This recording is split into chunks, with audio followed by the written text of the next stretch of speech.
रफ़ी साहब का ये युगल गीत जब शम्मी कपूर साहब के लिए एक तरीके से मुसीबत बन गया था।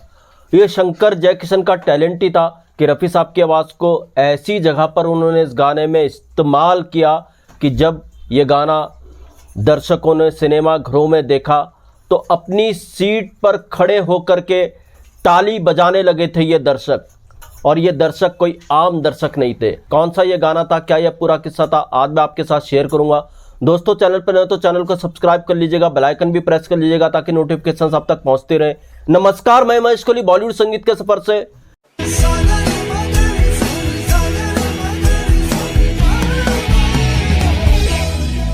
दोस्तों, मैं जिस फिल्म के गाने की बात कर रहा हूं, इस फिल्म के जो डायरेक्टर थे उनकी ये पहली फिल्म थी शंकर जयकिशन साहब के साथ। और जिस गाने की मैं बात कर रहा हूं, इस फिल्म के लिए शंकर जयकिशन ने उनको ये पहला गाना दिया था।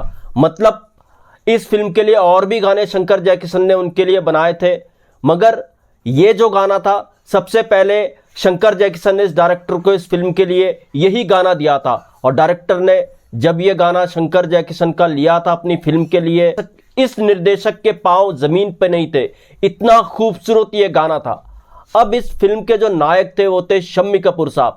जाहिर सी बात है, शम्मी कपूर साहब अपने गानों को सुना करते थे, मगर इस फिल्म में जब इस गाने को शम्मी कपूर साहब को सुनाया गया तो इस गाने का मुखड़ा कुछ ऐसा था जो फीमेल वॉइस में था, और मुखड़े के बाद तुरंत जो अंतरा आता है वो भी फीमेल वॉइस में था।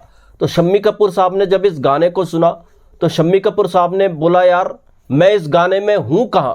अब इस फिल्म के डायरेक्टर भी थोड़ा सख्ते में आ गए, शम्मी कपूर साहब नाराज हो रहे हैं, और शंकर जयकिशन भी थोड़ा सख्ते में आ गए कि शम्मी कपूर साहब नाराज हो रहे हैं।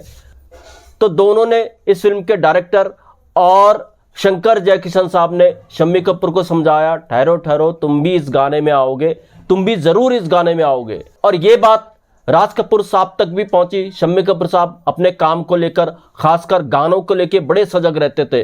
तो शम्मी कपूर साहब की बात जब राज कपूर साहब तक पहुंची, राज कपूर ने भी शम्मी कपूर साहब को समझाया, आप शंकर जयकिशन और डायरेक्टर की बात को मानो, उन पे विश्वास करो, ये गाना अच्छा बनेगा।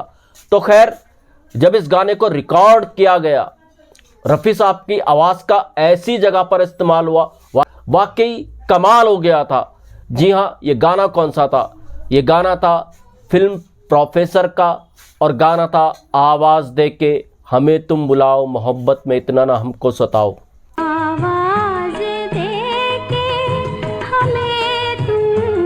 ये गाना जब पिक्चराइज हुआ शम्मी कपूर साहब पर, इसको शंकर जयकिशन ने रफ़ी साहब लता जी से गवाया था।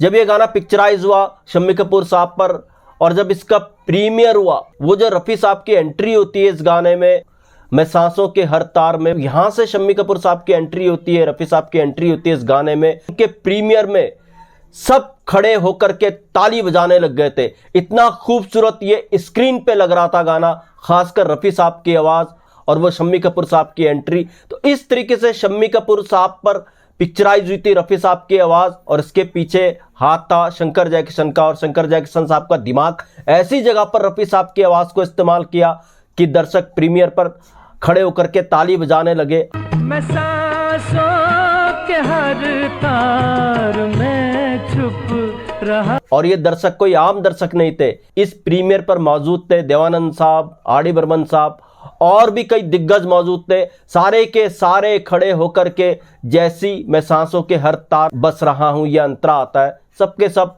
खड़े होकर के ताली बजाने लगे। इतना खूबसूरत उनको ये स्टाइल लगा रफ़ी साहब का, शंकर जयकिशन साहब का, शम्मी कपूर साहब की जिस तरीके से अचानक एकदम एंट्री होती है, वो जो लता जी गाती हैं, मुखड़ा अंतरा, फिर एकदम जब आता है मैं सांसों के हर तार में, मैं सांसों के हर, कमाल करके रख दिया था शंकर जयकिशन के दिमाग ने, उनके स्टाइल ने। और ये गाना अमर गाना है।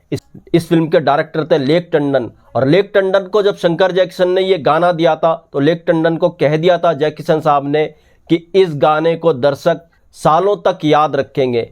सालों तक तो क्या, ये गाना तो सदियों तक जवान रहेगा, तरोताज़ा रहेगा। इतना खूबसूरत ये गाना है। तो दोस्तों, ऐसे किस्से में आपके लिए लेकर के आता रहूँगा। महेश कोहली को दीजिएगा इजाज़त। Goodbye, good luck and take care.